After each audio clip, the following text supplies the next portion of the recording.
For the last few months, I've been working on building a she shed for my wife. Because where we live, it's in such a small lot and surrounded by a road on three sides, the 20-foot setback made it almost impossible to put one in the yard. So I ended up buying a trailer and building it on that. This is going to be a two-part video. Hope you enjoy.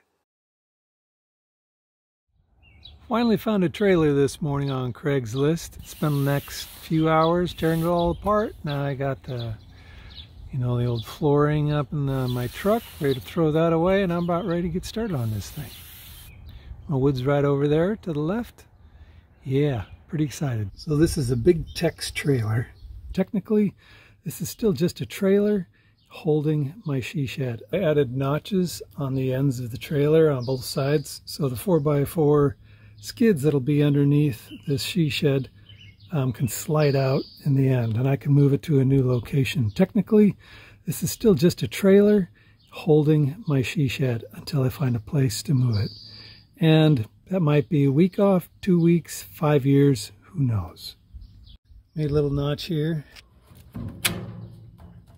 I got two assemblies for the floor. Now I got to tie the frame to these skids. That's okay. One thing I want to mention here, if you're going to build something like this, you might want to do it like I did, where you built this front stage and this back stage and left this middle part alone. All the middle is just an eye, right? Assemble this first, the eye, before you go and put it in. Went a lot easier that way. Does that make sense? Some of you may have been worried about, having enough support for a 2x4 floor joist. I was thinking that too, so I put in another 2x4 here, and that can be knocked out at any time. Because I didn't want to punch a hole through the frame like I had to do here for the two opposing skids in case I have to take it off the trailer. I wanted to keep this intact. So I needed something to gauge where I'm going to put my nails that'll hold up my 1.5-inch foam insulation.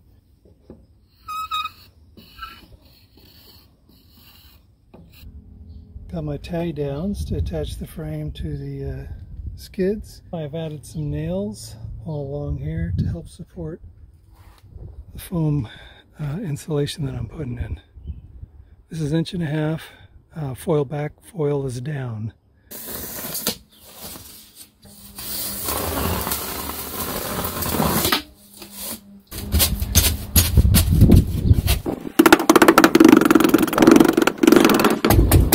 That didn't take too long.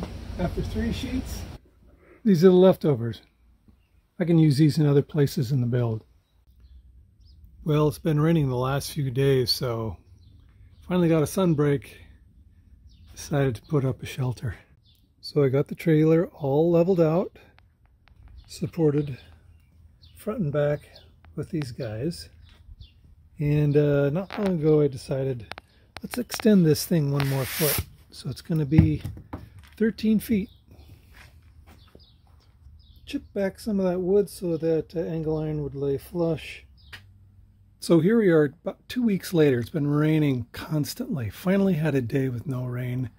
And I decided to get some deck stain and stain all the pre-cut flooring. Now I'm going to glue it, nail her down.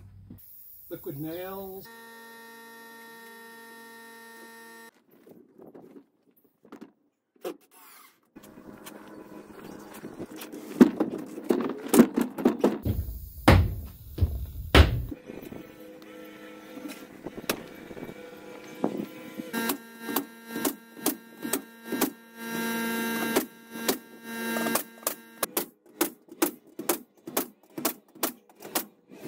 Well, it's just coming along. I'm working on the first wall, and it's morning time, so I'm going to get to it.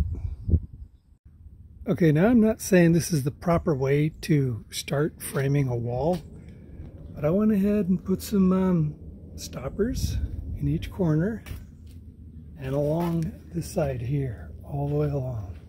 Well, yeah, that's how I did it on this first wall. The second wall, I realized I should have put those stoppers on the top plate right here.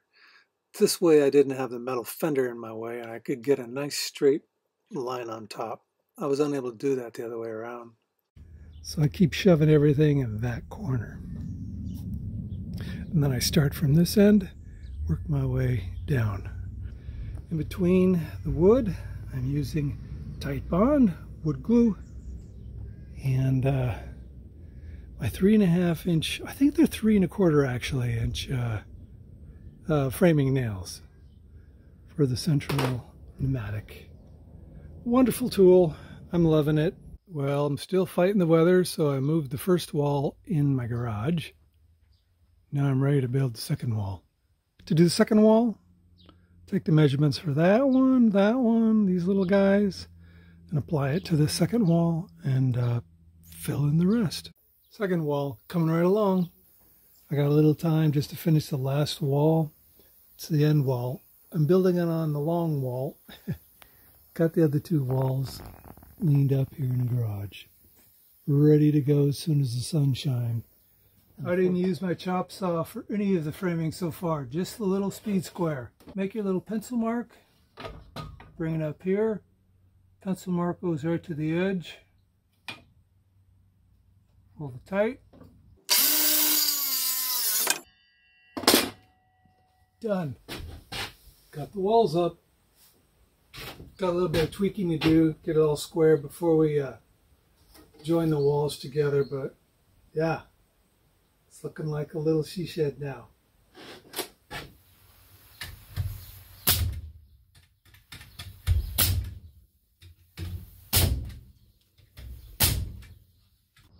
So yesterday, with the help of my stepson, we were able to put up about 85–90% of the siding. And what I'm doing now is I'm getting ready to make the cutouts for the windows. And how I'm doing that is simply by taking a drill with a long drill bit.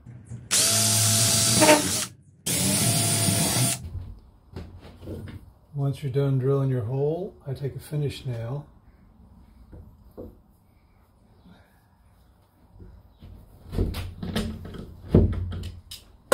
Now that's sticking through the other side.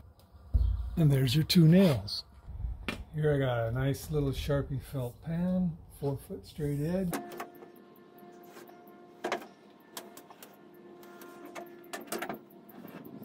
So now I got the outline. I'm going to start nailing along here. But before I do, a little story that I heard from a contractor friend of mine, where he was working on nailing down a floor at a project when the partner next to him had a nail pop up, hit him right in the eye, lost his eye. Hence, eye or eye protection. And this is like firing a gun when you smack these things with a hammer. So, ear protection. Why not? I already lost enough of my hearing from Boeing. It's a good example. That nail just went flying somewhere.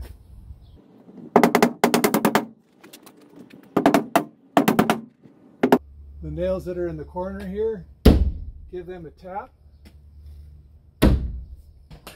Because I put a little hook on them, that allows me now to just pull them out by hand.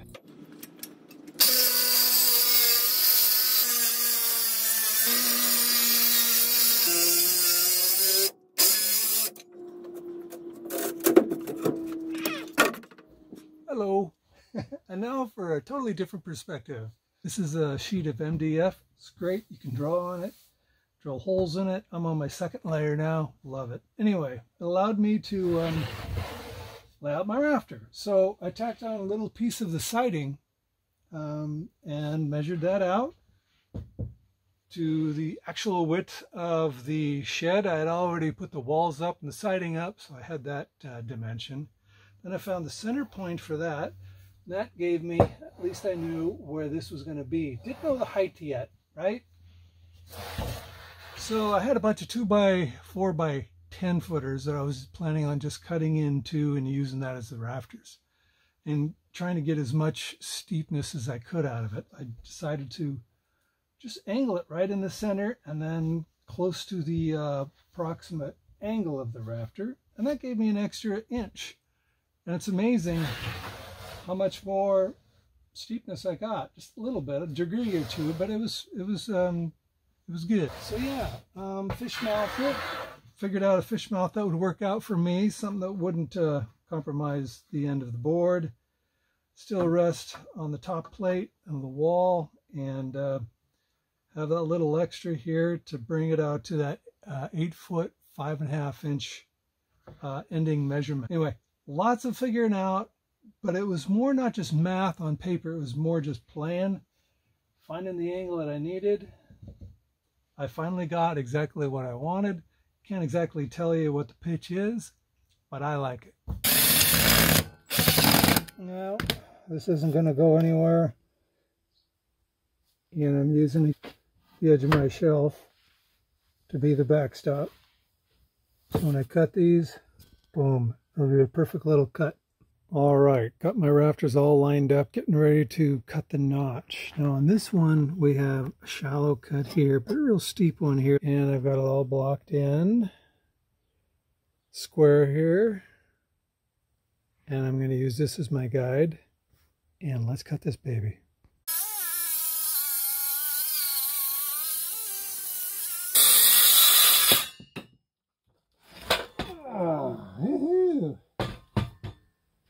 Here's how I'm cutting the top extreme angle cut. I have a template here.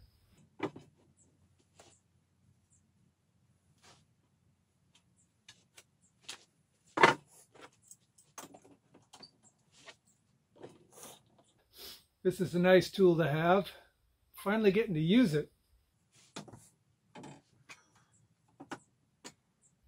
And don't do this unless you really have to. I feel I kind of need to.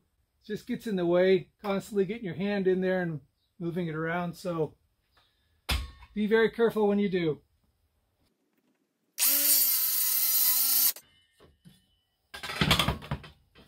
Now I go in with my little Japanese pull saw, finish it off.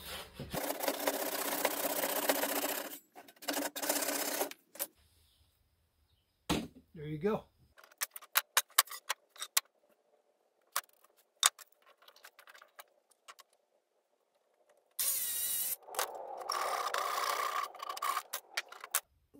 Well, I drew out all of my rafters, try to figure out best where they're all going to be located. Then I transfer all that information onto my main ridge beam. This guy is 14 feet long. Well, the tarp's coming down, finally. I'm going to start putting up my roof rafters. Well, almost got all the rafters up today. First drew all of my roof rafter locations on the main beam here, laid the main beam across here, transferred all those to both top plates.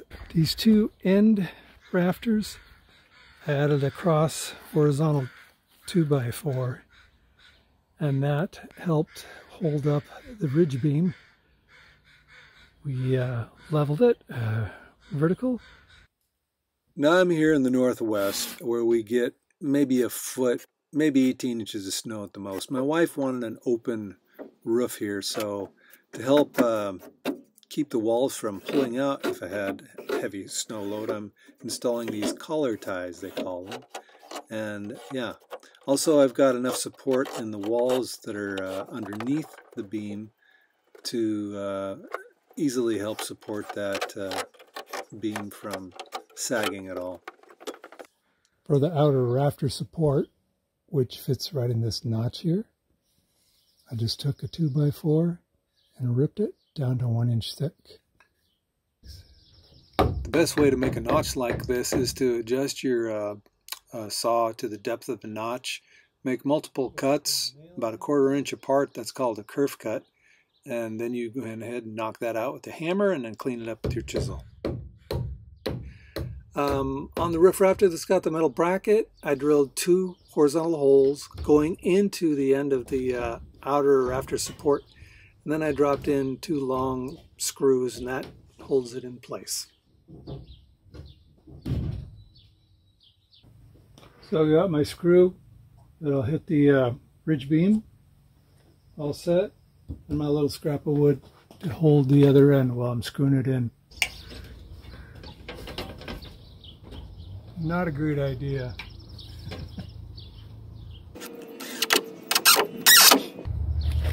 Got this little guy.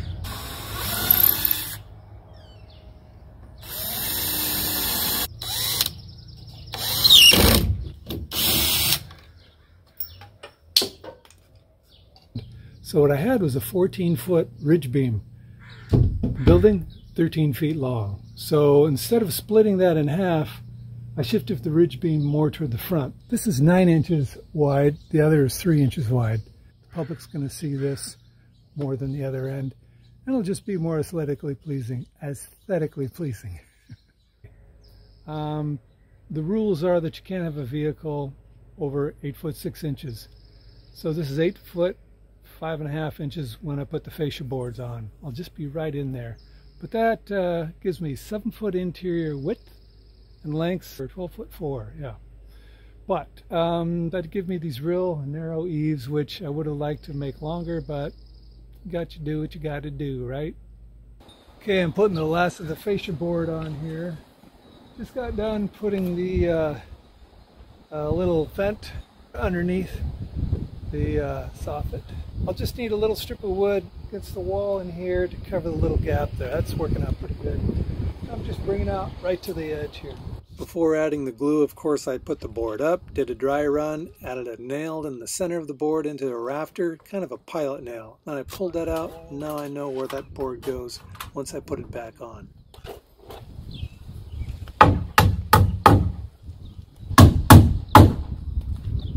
On this one, on the ends, I did the 45 cut.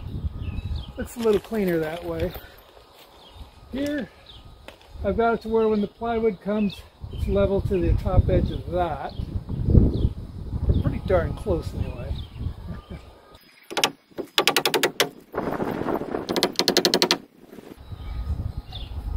There we go. I think I'm ready to do roof sheathing now. It's getting kind of late. Maybe I'll start that tomorrow. So this concludes part 1 of the video. Part 2 will be coming soon. Still working on the shed, but I hope you gleaned a little bit from this. I'm a rookie. I, like you, YouTubed a lot of stuff to figure things out. I didn't spend a lot of time filming. I was more into just trying to get this thing done before it gets too stinking hot this summer. So stay tuned for part 2. It's coming up soon. Thanks for watching. Bye-bye.